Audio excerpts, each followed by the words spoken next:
أنت تجعل الحزن إذا شئت سهلا رب اشرح لي صدري ويسر لي أمري واحلل عقدة من لساني يفقه قولي اللهم إنا نسألك علما نافعا ورزقا طيبا وعملا متقبلا اللهم علمنا ما ينفعنا وانفعنا بما علمتنا وزدنا علما يا رب العالمين اللهم اهدنا وأهلنا وقومنا إلى صراطك المستقيم اللهم أصلح لنا شأننا كله ولا تكلنا إلى أنفسنا طرفة أعين ولا حول ولا قوة إلا بالله أما بعد إخواني وأخواتي في الدين عزني الله وإياكم.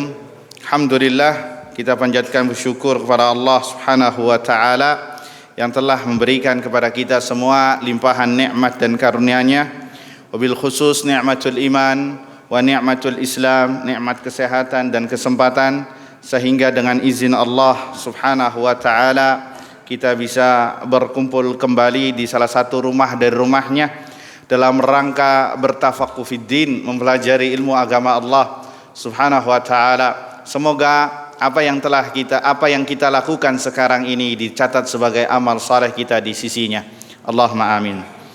Salawat serta salam kita haturkan kepada Nabi kita Muhammad sallallahu alaihi wasallam, kepada keluarganya, kepada para sahabatnya, dan yang setia meniti di atas sunnahnya hingga hari kiamat kelak. Allahumma amin.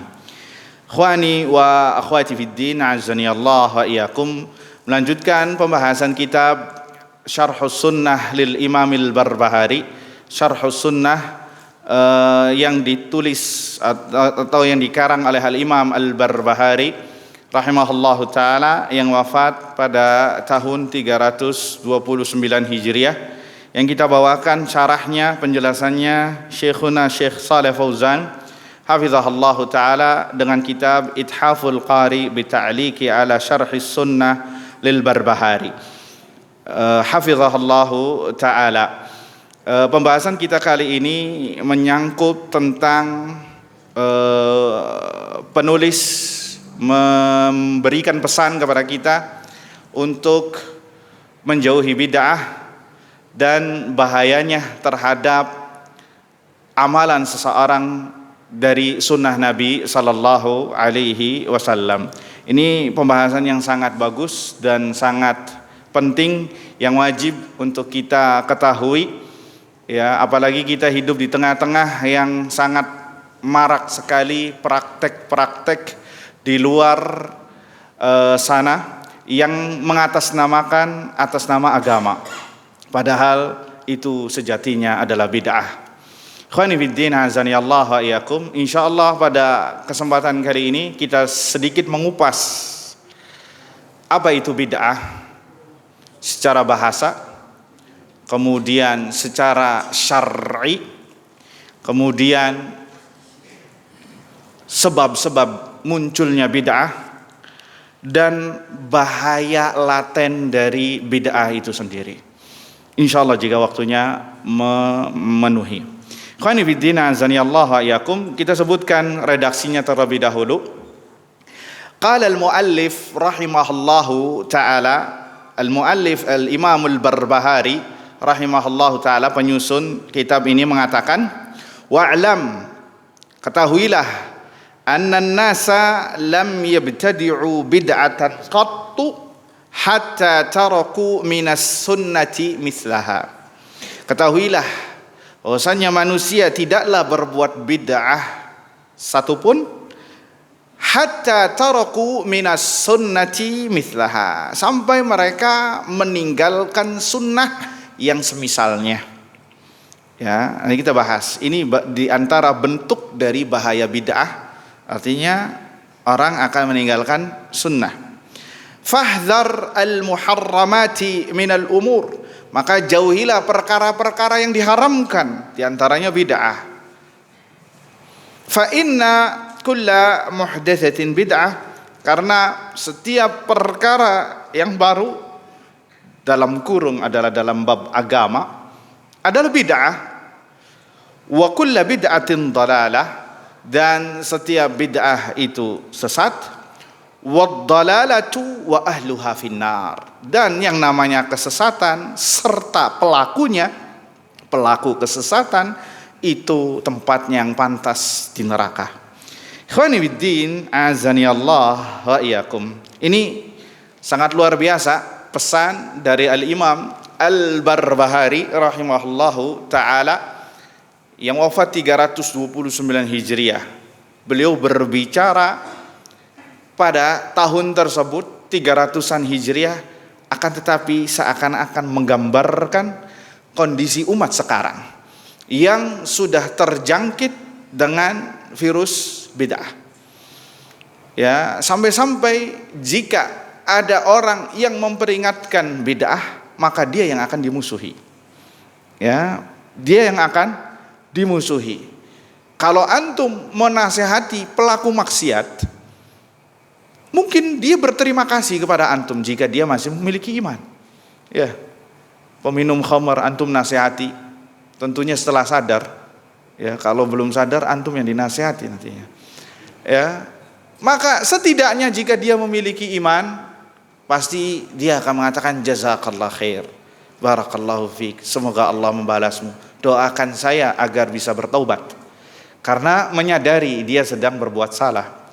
Tetapi jika Anda mewanti-wanti manusia akan bab masalah ini, maka Anda yang akan diperangi, Anda yang dimusuhi. Ya, Anda yang akan mungkin bisa jadi nyawa taruhannya. Ya, karena apa? Karena mereka menyangka ini adalah perbuatan atau amalan agama atas nama agama. Sampai-sampai kajian dibubarkan yang belum lama ini terjadi.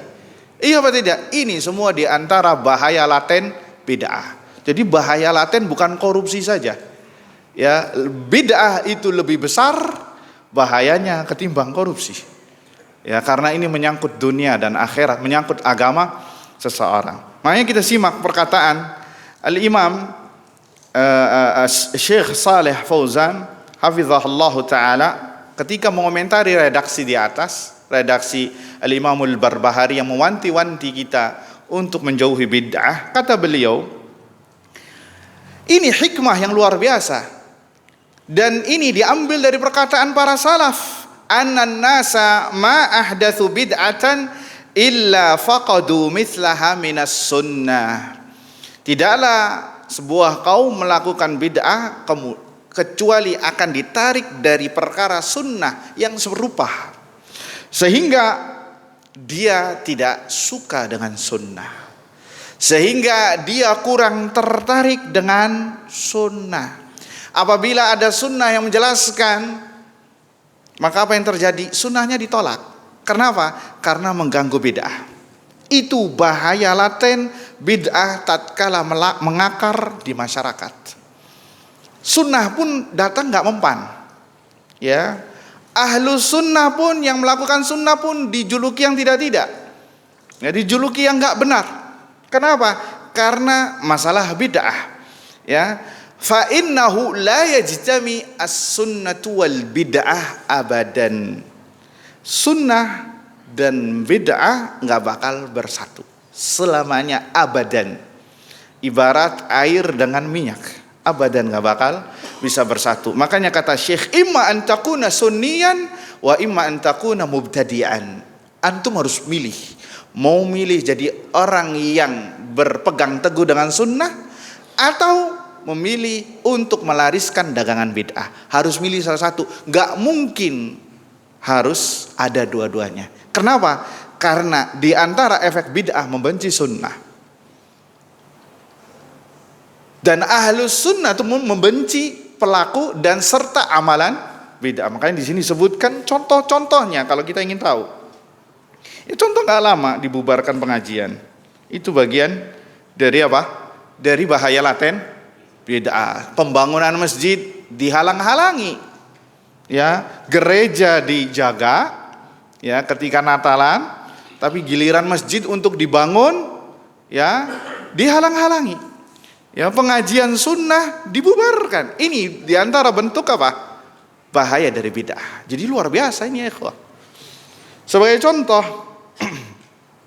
ya kepada mereka kuburiyun, ya orang-orang yang suka mengagungkan kuburan, mengeramatkan kuburan, sunnah mengatakan bahwasannya tidak boleh membangun kuburan dengan apapun itu, mau dengan keramik kah, semen kah, atau apapun itu sampai dibangun kubah. Dikabarkan kepada mereka dalil, ditolak mentah-mentah hadis tersebut. Tidak, karena nenek moyang kami dahulu melakukannya. Ditolak, hatta hadis, hatta Al-Quran pun dituduh ini Quran yang selalu dibawa-bawa oleh Wahabi. Itu lihat, dan terjadi. Ya, tatkala datang sunnah nggak mempan. Sebagai contoh masalah asma wa sifat, mereka yang meyakini bahwasannya Allah itu bukan di atas langit tapi di mana-mana, maka ribuan dalil yang menyatakan Allah di atas arsy, Allah di atas langit ditolak mentah-mentah, bahkan ditakwil.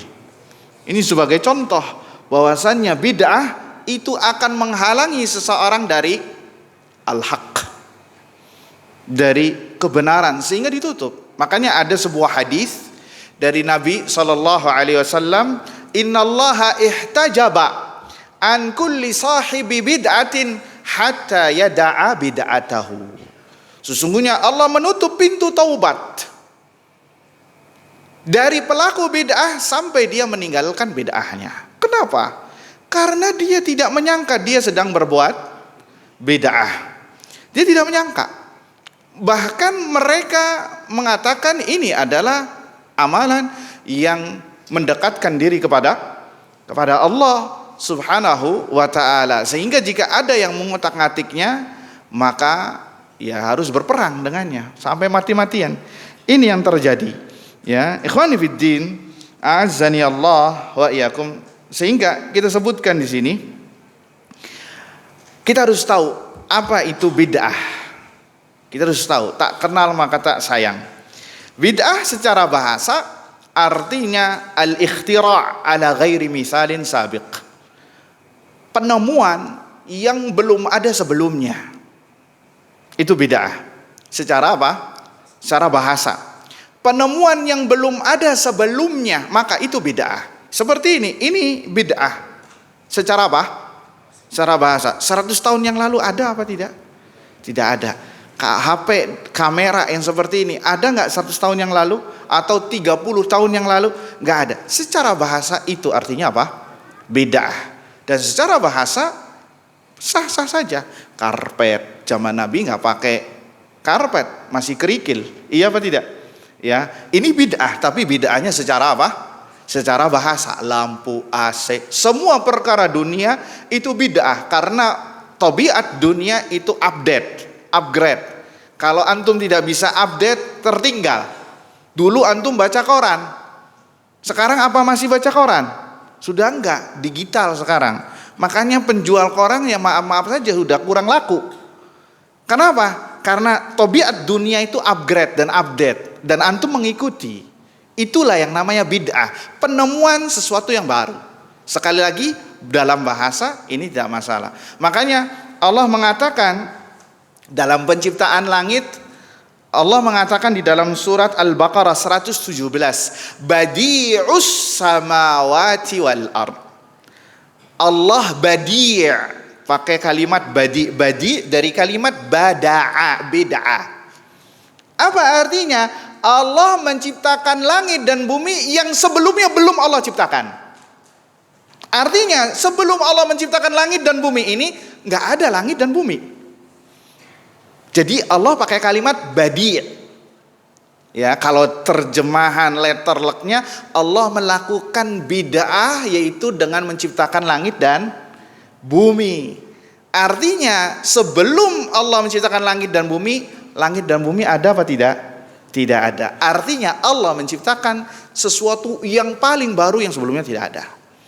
Itu bada'a, bid'ah. Artinya khalaqaha wakhtara'aha muhtari'uha. Adapun setelah istilah, bid'ah adalah ma uhditsa fid din min ghairi dalilin min al-i'tiqadat wal ibadat al-muhdatsah fid din.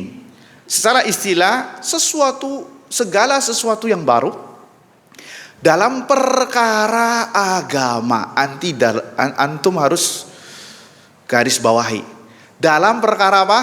Agama. Baik itu perkara ibadah, baik itu perkara keyakinan dalam bab agama. Sehingga ini yang dimaksud kullu bid'atin dhalalah. Dalam perkara apa? Perkara agama. Dari mana kita tahu perkara agama? Dari hadis-hadis Nabi yang lain yang diriwayatkan oleh Imam Bukhari dan Imam Muslim.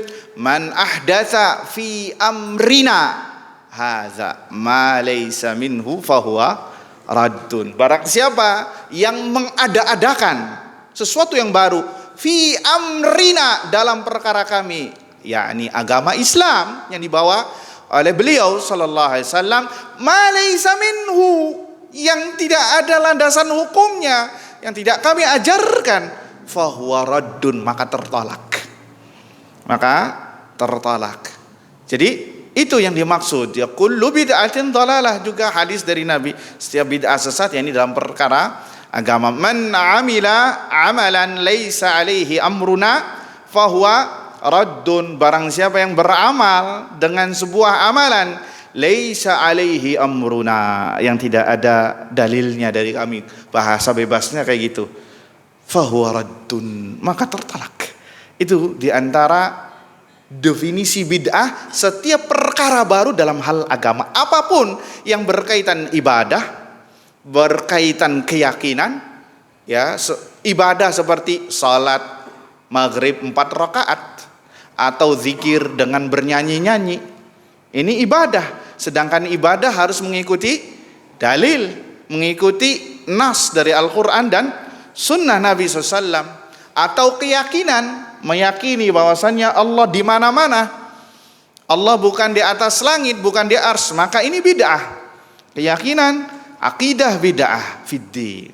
Jadi antum kalau memahami definisi ini, maka antum akan tahu hakikat bid'ah, tidak melebar kemana-mana. Sebagian orang yang melebar, ya gagal faham. Antum dikit-dikit bid'ah, dikit-dikit bid'ah. Antum dakwah pakai mikrofon, antum masjidnya pakai AC, bid'ah itu di zaman Nabi nggak ada. Nah, orang kayak gini keblinger. Dia belum memahami makna bid'ah secara bahasa dan secara istilah. Yang dimaksud Nabi adalah secara apa? Istilah. Yang kata Nabi kullu bid'atin dhalalah. Setiap bid'ah adalah sesat. Ikhwani biddin, azani Allah wa iyyakum. Taib. Lantas apa bahayanya bid'ah? Apa bahayanya bid'ah? Ada 13 bahaya yang bisa kita sebutkan, dan banyak bahaya bid'ah. Yang paling parahnya bisa mengeluarkan seorang dari ranah keislamannya. Yang pertama, al-bid'ah baridul kufri. Bid'ah itu jembatan menuju kekufuran. Karena ya tatkala dia menyimpang terus, tatkala menyimpang maka terus akan menjulur ke penyimpangan-penyimpangan yang lebih besar sampai ke kemurtadan. Falamma zagu azaghallahu qulubahum. Tatkala mereka melenceng hatinya, maka kami palingkan hatinya ke lebih dalam lagi. Maka seorang yang sesat, seorang yang menyimpang, bahkan yang dulu ikut pengajian, itu sesatnya, menyimpangnya enggak langsung sekaligus, tapi sedikit demi sedikit. Sudah mulai bolos pengajian, ya, sudah mulai tadinya jarang menjadi sering, sering tidak sama sekali, kemudian hilang, kemudian sholatnya nanti bolong-bolong, maghribnya saja yang sholat berjamaah, terus nanti merembet tuh. Kalau dia tidak mengerem diri, tidak langsung bertobat, maka bisa jadi Allah entaskan dia. Tapi kalau terus, maka dia akan ngelos, sampai ngelosnya orang-orang yang menyimpang, waliyadzu billah. Maka adanya kita di sini bukan jaminan, ya, bukan jaminan. Makanya terus kita meminta kepada Allah ketetapan iman. Ya muqallibal qulub, tsabbit qalbi ala dinik, wa ya musarrifal qulub, sarrif qalbi ala ta'atik. Ya, ini penting antum baca nih doa ya, sebagaimana antum menghafal Al-Fatihah, baca di sujud di tempat-tempat atau waktu-waktu yang mustajab. Kemudian bahaya bid'ah berikutnya adalah annaha qaulun 'ala Allah bighairi ilm. Bahaya bid'ah adalah berkata atas nama Allah tanpa ilmu. Ya, artinya berdusta atas nama Allah, karena pelaku bid'ah menawarkan ini adalah bagian dari agama, padahal bukan bagian dari agama. Kemudian juga dia berdusta atas nama Rasul SAW, terkadang bahkan seringnya mendatangkan hadis-hadis palsu yang tidak ada asal usulnya dari Nabi Sallallahu Alaihi Wasallam. Padahal Nabi Sallallahu Alaihi Wasallam bersabda, "Man kadzaba alayya muta'ammidan falyatabawwa maq'adahu minan nar." Barang siapa yang berdusta atas namaku, maka hendaknya mengambil tiket tempat duduknya di neraka. Maka terancam orang yang membawakan hadis palsu atau hadis dhaif kemudian tidak menerangkan kedhaifannya misalkan, ya, atau membawakan hadis tapi tidak sesuai dengan apa yang diinginkan Nabi Sallallahu Alaihi Wasallam, maka dia berdusta atas nama Nabi Sallallahu Alaihi Wasallam. Kemudian bahaya bid'ah yang ketiga adalah annaha syar'un fid din ma lam ya'zan bihillah. Dia sedang membuat syariat. Orang yang melakukan bid'ah seakan-akan dia sedang membuat syariat dalam agama. Dan kita tahu yang membuat syariat itu wewenangnya siapa? Wewenangnya Allah. Berarti dia sedang menandingi Allah dalam bab pembuatan syariat. Walaupun lisannya tidak mengatakan ini adalah syariat, tetapi keadaannya mengatakan ini adalah dari Allah Subhanahu wa taala. Ini adalah syariat baru yang aku buat sendiri.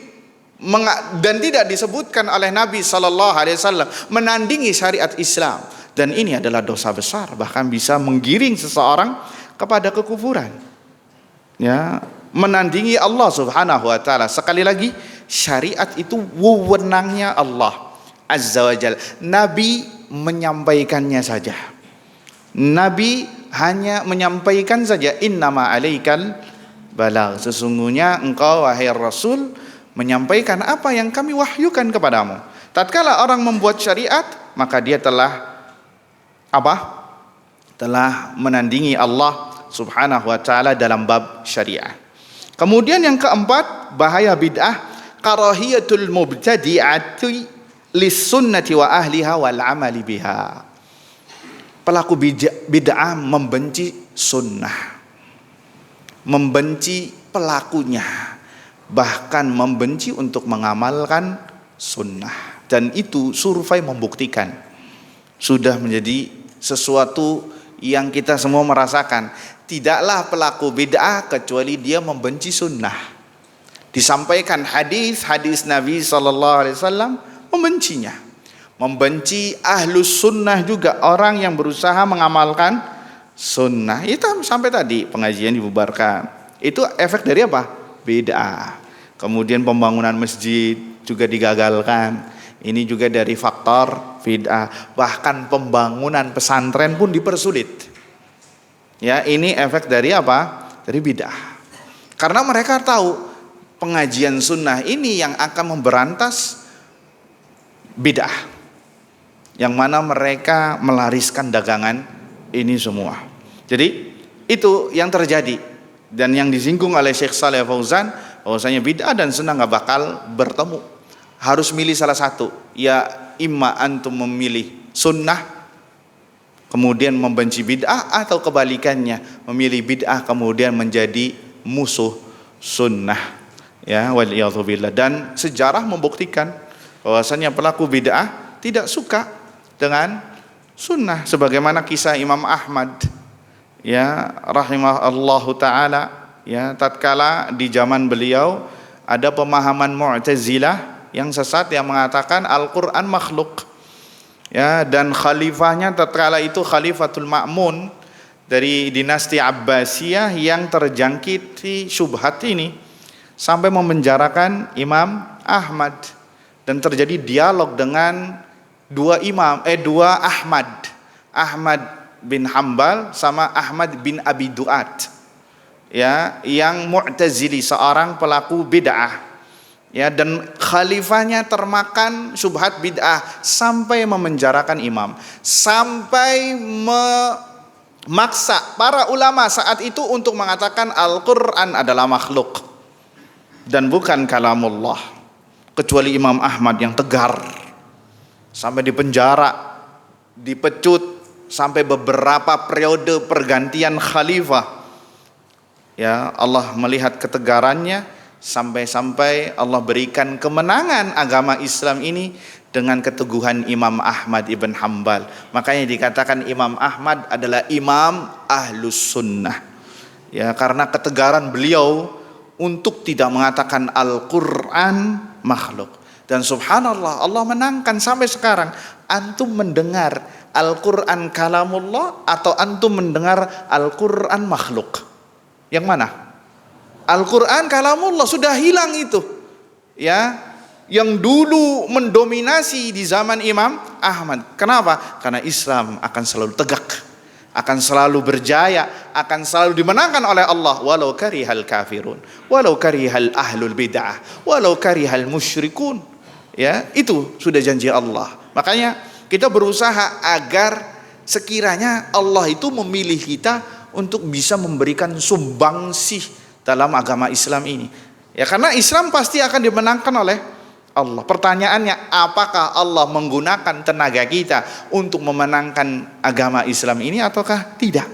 Maka ini, ya, bentuk dakwah kita sesuai dengan porsinya masing-masing. Yang punya ilmu dengan transfer ilmunya, yang mempunyai harta dengan transfer hartanya, yang mempunyai channel wewenang dengan wewenangnya, sehingga dakwah ini tetap tegak di daerah kita masing-masing. Ikhwani fiddin azani Allah wa iyyakum. Kemudian bahaya bid'ah berikutnya adalah raddu amalil mubtadi'ah. Pelaku bid'ah amalannya tertolak. Dan ini sudah menjadi keumuman, ya, bid'ah itu sendiri tidak diterima oleh Allah walaupun dia ikhlas.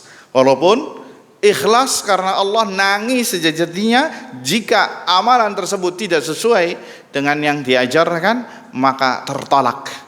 Apapun itu, man amila amalan laisa alaihi amruna fahuwa raddun. Barang siapa yang beramal yang tidak ada contohnya dari kami, maka tertolak. Kemudian yang keenam, su'ul akibah, kesudahan yang buruk, bahkan bisa su'ul khatimah. Pelaku bid'ah akan menjurus kepada su'ul khatimah, kesudahan yang buruk. Karena apalagi jika dia mati dalam keadaan melakukan bid'ah, dalam keyakinan bid'ah, maka dia sedang melakukan maksiat. Dan orang yang melakukan maksiat secara zahir kemudian mati, maka matinya adalah mati su'ul khatimah waliyadzu billah. Tetapi mereka menyangkanya ini sedang berbuat baik, sampai nangis, ya, sampai seakan-akan hatinya itu lega. Sebagian orang awam tertipu. Tapi kan Ustadz, saya ketika mengamalkan itu hati saya itu damai, hati saya itu tenang, hati saya itu merasa asik-asik saja. Maka kita katakan itulah tipu daya setan. Itulah tipu daya setan, menjebak orang melakukan maksiat tanpa ia sadari. Dan itu bagian dari nomor ke-7 dari bahaya bid'ah, tidak bertaubat pelaku bid'ah karena dia merasa sedang bertaqarrub kepada Allah Subhanahu wa taala. Kalau pelaku maksiat, kemungkinan dia bertaubat kepada Allah mungkin bisa 70-80%. Kenapa? Karena dia merasa dia sedang bermaksiat, melakukan kesalahan. Akan tetapi pelaku bid'ah, dia tidak merasa untuk melakukan maksiat.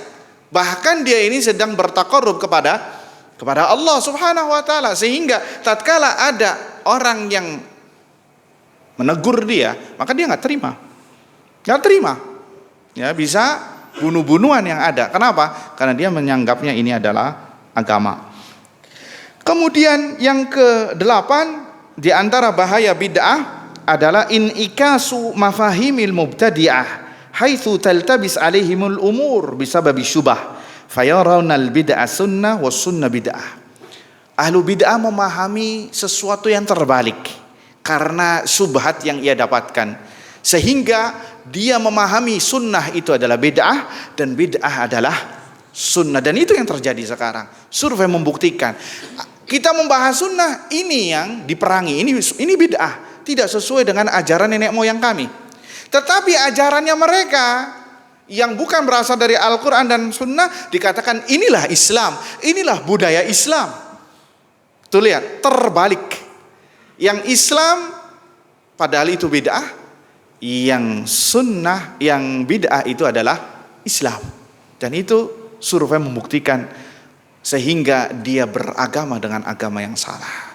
Sampai akhir hayatnya kasihan orang-orang yang seperti ini, beribadah 40 tahun, 50 tahun, 70 tahun, tapi beribadah di atas bid'ah. Udah gitu rajin lagi ibadahnya, nangis ya, sampai-sampai ada orang yang diwawancara berdoa di kuburan yang dikeramatkan. Ditanya syekh dari Saudi, ya syekh, yang ditanya orang Indonesia yang ada di Yaman, kenapa antum berdoa kepada kuburan apa kepada Allah? Kepada Allah. Tapi kenapa nggak di masjid? Di sini lebih khusyuk ya, di sini saya bisa menangis. Bahkan saya meyakini doa saya kalau di kuburan si wali ini diijabah. Tapi kalau di masjid enggak. Tuh lihat, sampai berani mengatakan di masjid enggak khusyuk. Bahkan saya enggak yakin doa saya diijabah. Tuh lihat, ini semua akibat dampak buruk bid'ah. Coba ahlu maksiat ngomong gitu, enggak sampai kayak gitu. Nah ini bahayanya bid'ah terhadap agama, melebihi bahayanya maksiat. Bukan berarti kita mengatakan maksiat lebih mending, semuanya salah. Tapi ini bid'ah bisa menjerumuskan orang ke neraka tanpa ia sadari, bahkan kepada kesyirikan. Kemudian yang kesembilan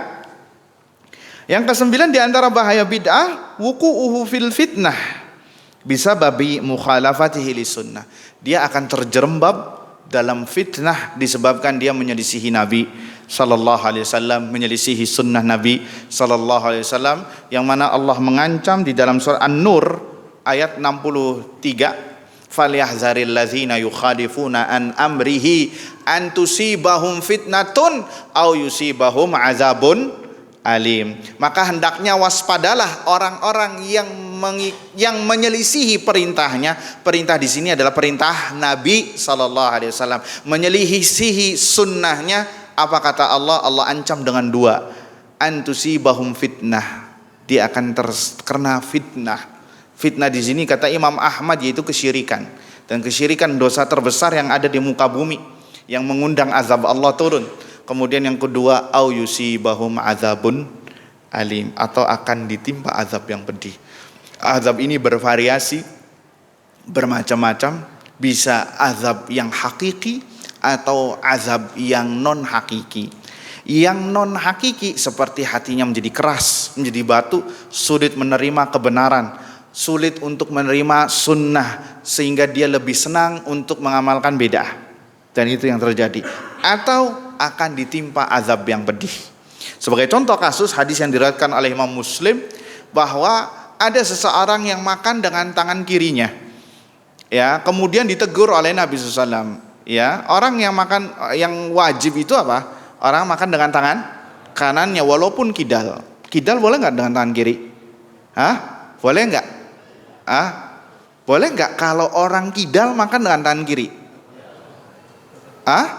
Ada yang mengatakan boleh? Nggak ada. Semuanya sepakat. Sepakat. Berarti sepakatan para ulama, ya. Sepakat bahwa yang wajib makan dengan tangan kanan, istinja atau cebok dengan tangan kiri. Ini sudah menjadi satu kesatuan kecuali min udhur. Kecuali kalau ada udhur, tangan kanannya misalkan terkena luka ya, atau nggak bisa dilakukan karena sakit dan lain sebagainya, maka itu udhur. Tapi kita berbicara normal. Akhirnya orang ini ditegur sama Nabi sallallahu alaihi wasallam, ya fulan, makan dengan tangan kananmu. Maka orang ini mengatakan, la astati', saya nggak bisa. Mana'ahu min kibr, kata rawi, dia ngomong kayak gitu dengan kesombongan. Akhirnya Nabi menimpalinya, mastata'ta, kalau gitu ente nggak bisa.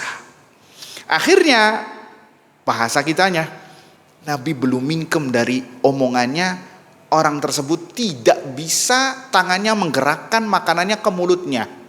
Bahasa lainnya terkena stroke. Terkena stroke, langsung kena cash. Langsung kena cash tunai dari Allah Azza wa Jal, diazab pada saat itu juga. Tuh lihat, orang yang menyelisih sunnah dan dia tahu itu sudah sunnah, kemudian ditinggalkan, hati-hati. Masuk dalam surat An-Nur ini ayat 63. Ya, ada lagi yang mengatakan riwayat cerita dari para ulama, hadis yang menjelaskan tentang orang yang berwudu setelah bangun tidur itu seharusnya apa? Cuci tangannya 3 kali sebelum dia masuk ke bejana. Karena fa innahu la yadri aina batat yaduhu. Karena dia nggak tahu tangannya ini mencolok kemana ketika tidur. Iya apa tidak? Nggak tahu. Bisa jadi maaf ke auratnya, kubul atau duburnya, atau dia tangannya terkena najis. Nggak tahu. Akhirnya orang ini meremehkan sunnah. Ana sih nggak butuh dengan ini. Ini saya kalau tidur saya tahu tangan saya di mana letaknya, saya sadar. Dia meremehkan hadis ini. Akhirnya Allah beri azab pada malam hari berikutnya. Bangun tidur dalam keadaan tangannya masuk ke lubang dubur sampai siku. Sampai lubang, sampai siku. Tuh lihat, ini bentuk azab bagi mereka yang terang-terangan menyelisihi sunnah Nabi Sallallahu Alaihi Wasallam. Jadi hati-hati. Dan ini juga bisa rawan terkena kita. Apalagi kita sudah tahu ini sunnah, ini bid'ah, ini halal, ini haram. Dikhawatirkan masuk dalam ayat ini. Makanya segera bertaubat kepada Allah Subhanahu wa taala jika melakukan kemaksiatan. Karena sekali lagi kita manusia. Kita tidak memungkiri kita ini juga pelaku dosa. Ya kullu bani adama khata' wa khair khata'ina tawwabun. Semua anak manusia itu tempat salah dan dosa, dan sebaik-baik orang yang berbuat dosa adalah yang bersegera bertaubat kepada Allah Subhanahu wa taala, ya. Bertobat kepada Allah agar efek dosa itu tidak terus-menerus ya menjangkiti kita. Pernah kita bahas di dalam Wasiyah Sughra Syekhul Islam Taimiyah bahwasanya dosa itu banyak efeknya, di antaranya menghalangi rizki, ya, penyebab kefakiran, kemiskinan, kesehatan, datangnya penyakit itu disebabkan karena dosa. Dan bid'ah bagian dari dosa. Bid'ah sama dengan maksiat. Bid'ah sama dengan maksiat. Jadi jangan dikira bid'ah itu bukan maksiat. Bid'ah itu apa? Maksiat. Segala sesuatu yang menjauhkan diri dari Allah itu adalah maksiat. Bagian yang terpentingnya setelah syirik adalah apa? Bid'ah. Ya, dan ini orang tidak menyadarinya. Tapi kita break sebentar untuk mendengarkan azan kumandang Isya.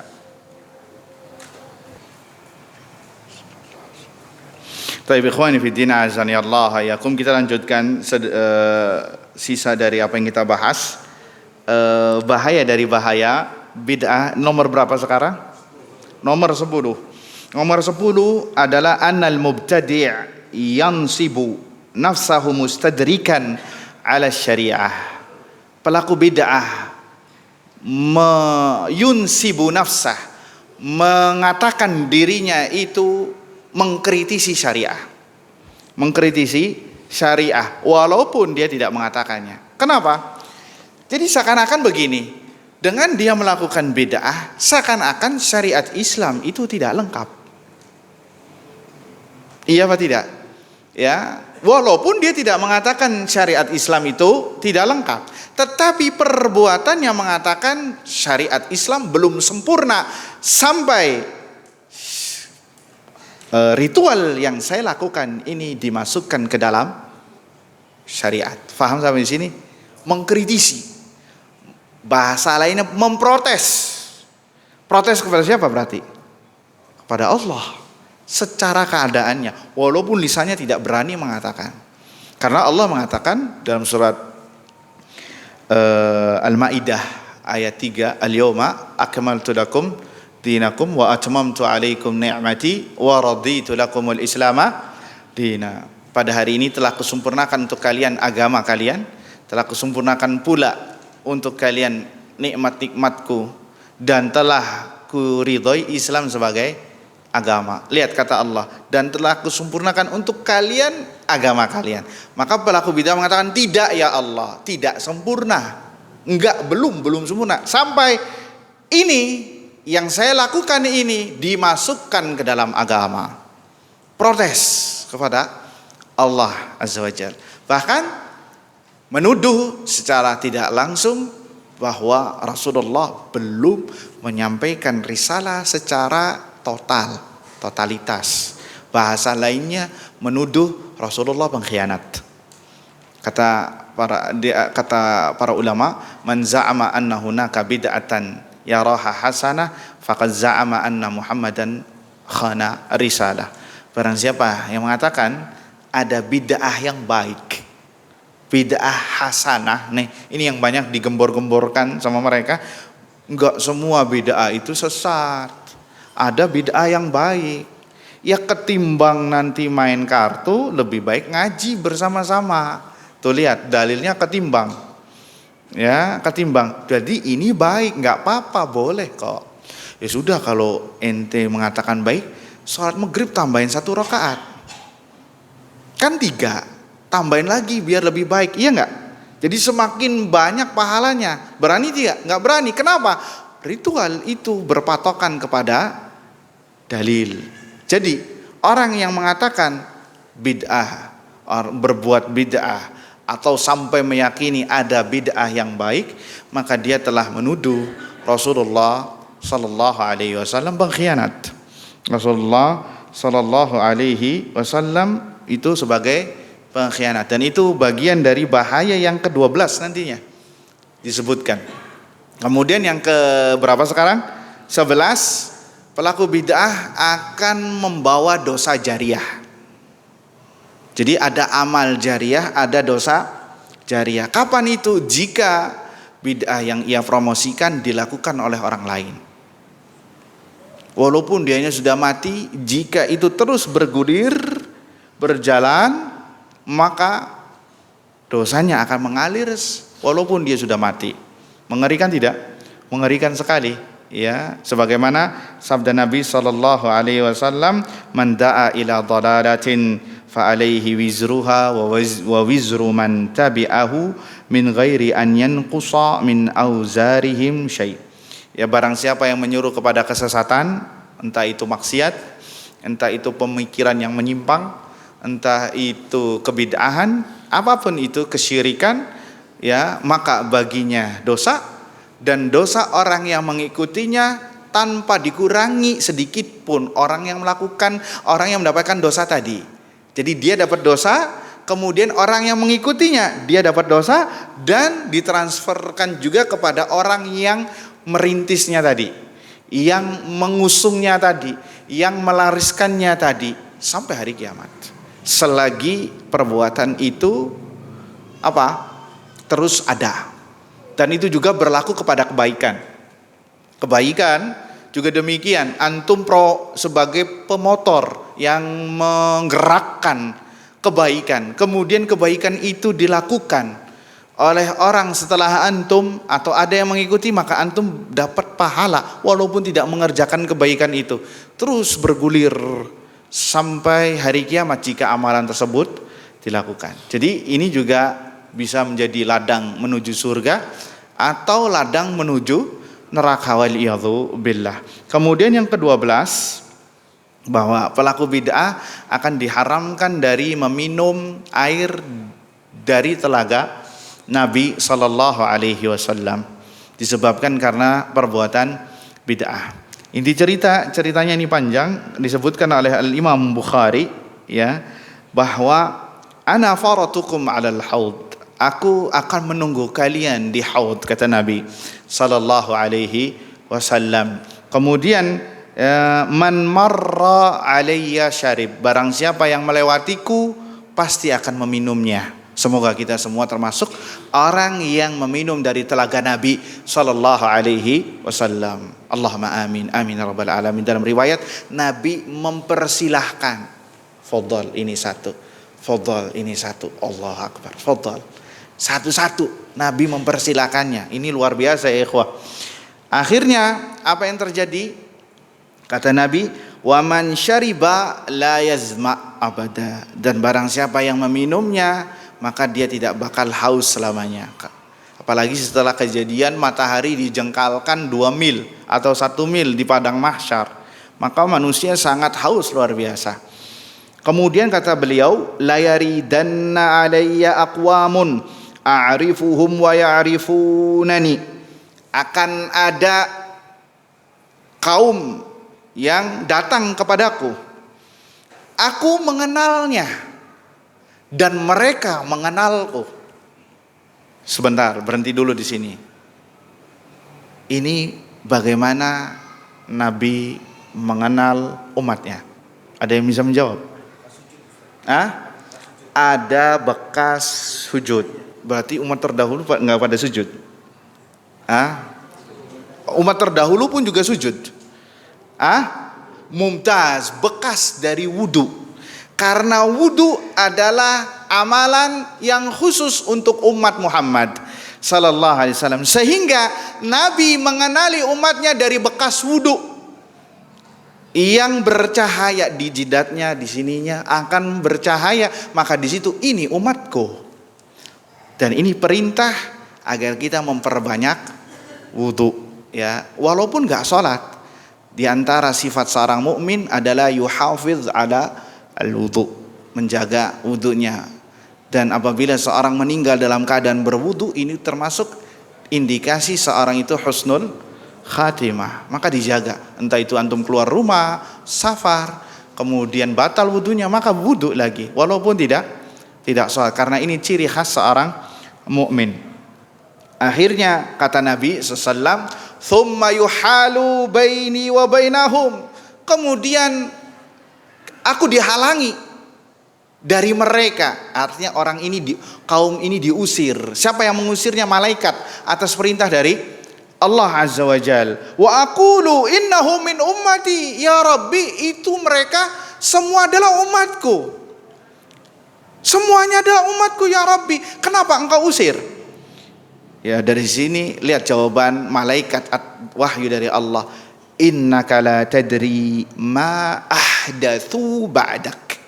Wahai Muhammad, sesungguhnya engkau ini enggak tahu apa yang dilakukan kaummu ini dengan perbuatan bid'ah setelah engkau meninggal. Lihat di sini kalimatnya ahdatsu. Apa ahdatsu? Membuat sesuatu yang baru dalam perkara agama. Sehingga engkau ini enggak tahu mereka merubah agamamu dengan perkara-perkara baru setelah kematianmu. Tuh lihat, ya, Nabi nggak tahu. Berarti di sini Nabi juga nggak tahu ilmu gaib setelah beliau meninggal, nggak tahu. Ya, akhirnya apa yang terjadi?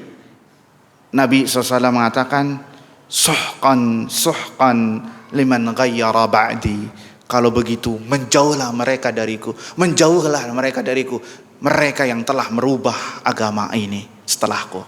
Lihat, Nabi yang tadinya simpati, kasihan, iba, kemudian berubah menjadi murka karena perbuatan bid'ah. Kenapa Nabi murka? Tadi pembahasannya, karena dia telah menuduh Nabi tidak menyampaikan risalah agama Islam. Jadi bahaya apa tidak ya ikhwah? Bahaya bid'ah ini. Bid'ah bukan hanya sekedar amalannya tertolak, tapi banyak rentetan-rentetan yang ada. Kemudian yang ke-13, bid'ah akan menjadikan seseorang, umat ini tercerai-berai, menjadi lemah. Karena bid'ah karakteristiknya akan mencerai-beraikan persatuan. Sedangkan sunnah akan mempersatukan barisan kaum muslimin. Sehingga kita tidak bakal bisa bersatu selagi bid'ah masih ada. Sehingga kita tidak bisa bersatu kalau akidah ini belum dibenahi. Akidah kaum muslimin masih berbuat syirik kepada Allah, masih mengagungkan kuburan, masih melakukan ritual-ritual kesyirikan, kebid'ahan, maka umat Islam abadan gak bakal bersatu sampai mereka berakidah dengan akidah yang benar, berjalan di atas manhaj Rasulullah sallallahu alaihi wasallam. Dan itu yang dilakukan Nabi SAW 13 tahun di Mekah, mendakwakan tauhid, ya, mewanti-wanti kesyirikan. Apa yang terjadi tanpa diminta, negara Islam pun terjadi di Madinah. Kenapa? Akidahnya benar. Yang ini adalah pondasi. Maka dengan sendirinya umat bersatu. Begitu juga dengan kita. Ya, jika kita ingin menang dari musuh kita, maka benahi akidah terlebih dahulu. Ajarkan manusia sunnah, ajarkan manusia akidah yang benar, maka dengannya pertolongan Allah akan turun. Ikhwan fillah azani Allah yakum. Kemudian kita sebutkan secara global, karena waktu sudah habis, sebab-sebab bid'ah. Ada 5 poin. Yang pertama, al-jahl, jahil terhadap Al-Quran dan Sunnah, serta jahil terhadap manhaj salaf. Ini penyebab utama kejahilan, kebid'ahan merebak karena jahil terhadap Al-Quran dan Sunnah, serta jahil terhadap manhaj salaf. Kemudian yang kedua, mengikuti hawa nafsu. Kemudian yang ketiga, at-ta'alluq bisyubhat, terkena syubhat. Kemudian yang keempat, ya, menuhankan akal dan logika. Oh, nggak mungkin, ini hadisnya nggak benar nih, hadis lalat yang mencolok ke air itu. Oh, nggak mungkin, lalat binatang jorok, saya jijik, nggak mungkin, nggak, kayak hadisnya nggak benar. Nah, mengikuti apa? Akal. Kemudian yang kelima, dan ini yang paling banyak juga, taklid buta terhadap guru dan syekh-syekhnya yang dolal, yang sesat, sehingga berujung kepada fanatik terhadap pendapat dan perkataannya, serta menolak mentah-mentah Al-Quran dan Sunnah. Kenapa? Taklid buta, fanatik, udah taklidnya buta. Bahkan sampai ada istilah taklid yang membabi buta. Udah babi buta lagi. Ya, antum kalau dikejar sama babi di hutan, jalannya zigzag, ya, jangan lurus. Kenapa? Babi itu sulit untuk belok. Ngerem dulu baru belok gini. Tuh. Nah, jadi kalau di depannya ada pohon ya diseruduk. Paham nggak? Nah, udah babi buta lagi. Jadi taklid butanya luar biasa. Sehingga apa kata syekhnya? Sami'na wa ta'na. Apa kata kiainya? Sami'na wa ta'na. Walaupun itu sudah salah. Kemudian hukum bid'ah, kita kasih 1 menit, bahwasanya hukum bid'ah secara umum sesat, kullu bid'atin dhalalah. Akan tetapi kesesatannya bervariasi. Ada yang sampai mengantarkan kepada kekufuran, namanya bid'ah mukaffirah, bid'ah yang sampai membuat dia bisa murtad, seperti tawaf kuburan. Tawaf di kuburan ini syirik, iya apa tidak? Tetapi dari segi jenisnya, apakah Rasulullah dan para sahabatnya melakukannya? Tidak, maka itu bid'ah. Tetapi bid'ah yang mengantarkan kepada kesyirikan, kekufuran. Itu yang pertama. Kemudian bid'ah wasilah menuju kesyirikan. Bid'ah bisa menuju ke kesyirikan atau kekufuran, seperti sholat di kuburan, doa di kuburan. Antum perlu bedakan. Kalau yang pertama dia berdoa kepada mayit, iya apa tidak? Sholat untuk mayit. Tapi yang kedua ini sholatnya untuk Allah. Dia berdoanya kepada Allah, tapi di kuburan. Nah, ini bid'ah, dan bid'ahnya mengantarkan kepada kesyirikan. Kemudian yang ketiga, bid'ah maksiat. Atau ada lagi bid'ah fiskun, ya, seperti tentang keyakinan-keyakinan, walaupun ini ada yang sampai kepada kufriyah, seperti Murji'ah, Al-Khawarij yang mengatakan iman itu satu, yang mengatakan bahwasanya pelaku dosa besar bisa kafir, bisa masuk ke pertama. Kemudian ada bid'ah sama dengan maksiat, seperti berpuasa 1 tahun full, berdiri di matahari, berjemur di matahari sebagai bentuk taqarrub kepada Allah Subhanahu wa taala, zikir jama'i. Ini juga sesat. Ada lagi bid'ah tabattul, mengkebiri karena dia enggak mau menikah, syahwatnya ingin dibuang. Ini juga bid'ah. Seperti orang yang datang kepada Nabi SAW, ada yang enggak mau tidur, pengennya sholat tahajud terus. Ada yang enggak mau nikah, sama satunya lagi yang berpuasa. Ini juga bid'ah. Bid'ah sama dengan maksiat, dan ini hukum asalnya bid'ah adalah maksiat. tetapi bervariatif bisa sampai ke derajat kepada kekufuran, bid'ah mukaffirah yang bisa menjadikan dia kafir. Ya, jadi mengerikan apa tidak ya ikhwah? Mengerikan. Jadi jangan aneh, jangan salah kalau kenapa para ulama ini rewel dalam tanda petik terhadap perkara bid'ah. Seakan-akan kita menganggapnya bid'ah doang, kok ini kok sampai ngotot-ngotot sih? Karena perkaranya sampai membuat orang bisa kufur, sampai merubah agama Islam demi menjaga kemurnian agama Islam.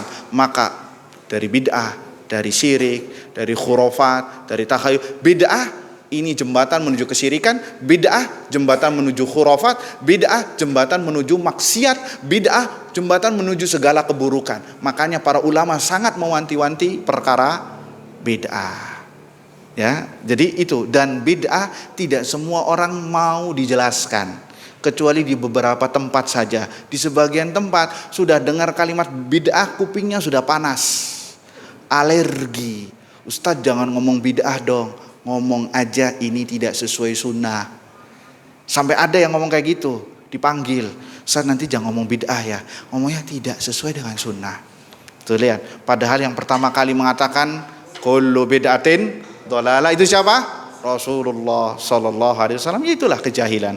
Wallahu taala a'lam bishawab. Semoga apa yang disampaikan bermanfaat. Kita tutup dengan doa kafaratul majlis. Subhanakallahumma wa bihamdika asyhadu an la ilaha illa anta astaghfiruka wa atubu ilaik. Assalamualaikum warahmatullahi wabarakatuh.